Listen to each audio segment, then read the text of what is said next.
one dance, baby. That one dance. Assalamualaikum warahmatullahi wabarakatuh. Perkenalkan, nama saya Khairul Niza. Saya biasa dipanggil Niza. Nah, teman-teman semua pasti belum tahu kan apa tujuan saya membuat video ini. Nah, tujuan saya membuat video ini yaitu untuk memenuhi tugas kuliah saya, yaitu pendidikan anti korupsi. Nah, selanjutnya saya akan langsung saja memasuki materinya, yaitu pengertian dan bentuk-bentuk korupsi. Apa itu korupsi? Secara harfiah, korupsi atau corruption yang berasal dari bahasa Latin berarti busuk. Beberapa pakar juga menyampaikan pendapatnya mengenai pengertian korupsi, salah satunya Nathaniel Halif.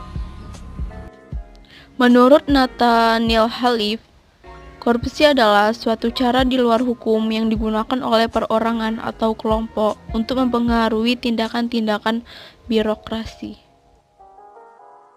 Secara yuridis, definisi korupsi telah jelas dan tertulis dalam setiap orang yang dengan sengaja, dengan melawan hukum untuk melakukan perbuatan dengan tujuan memperkaya diri sendiri atau orang lain. Definisi tersebut kurang lebih memiliki arti, yaitu korupsi adalah tindakan pejabat publik, baik politisi maupun pegawai negeri, serta pihak lain yang terlibat dalam tindakan itu yang secara tidak wajar dan tidak legal menyalahgunakan kepercayaan publik yang dikuasakan kepada mereka untuk mendapatkan keuntungan sepihak. Bentuk-bentuk dan contoh korupsi. Sesuai Undang-Undang tahun 1999, tindak pidana korupsi atau tipikor terbagi menjadi 7 bentuk yang pada awalnya dibagi menjadi 30 bentuk. Tujuan bentuk tipikor: pertama, menyalahgunakan wewengan sehingga merugikan keuangan negara. 2. Suap menyuap. 3. Penggelapan dalam jabatan. 4. Pemerasan. 5. Perbuatan curang. 6. Benturan kepentingan dalam penggadaan. 7. Gratifikasi. Pertama, merugikan keuangan negara. Penyalahgunaan wewengan sehingga merugikan keuangan negara.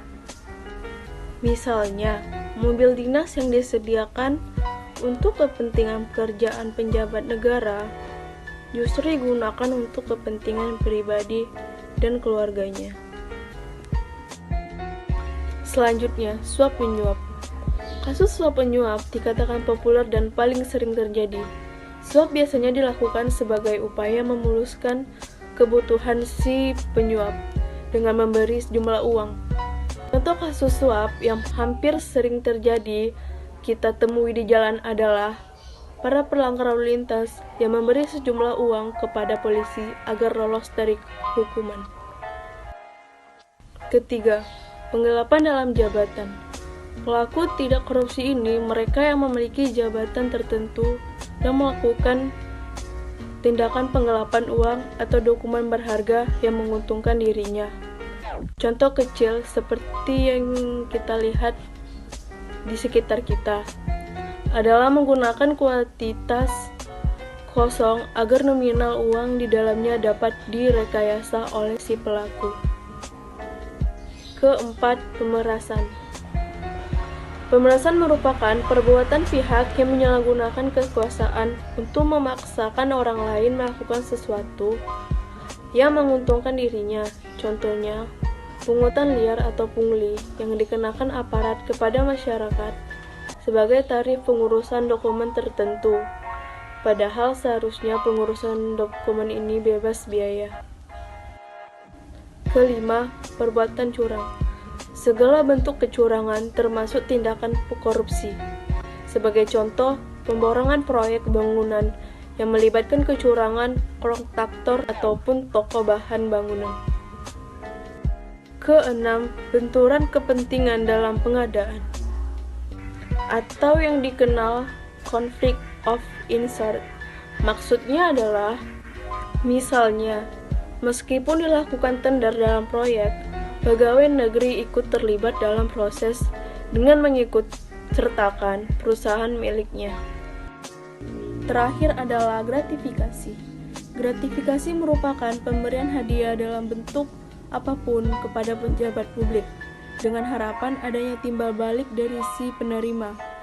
Hadiah yang diberikan bisa berbentuk tiket perjalanan gratis, paket liburan gratis, dan lain sebagainya.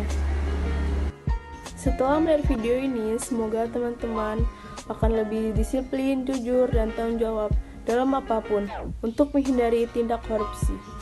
Sekian video dari saya ucapkan wassalamualaikum warahmatullahi wabarakatuh.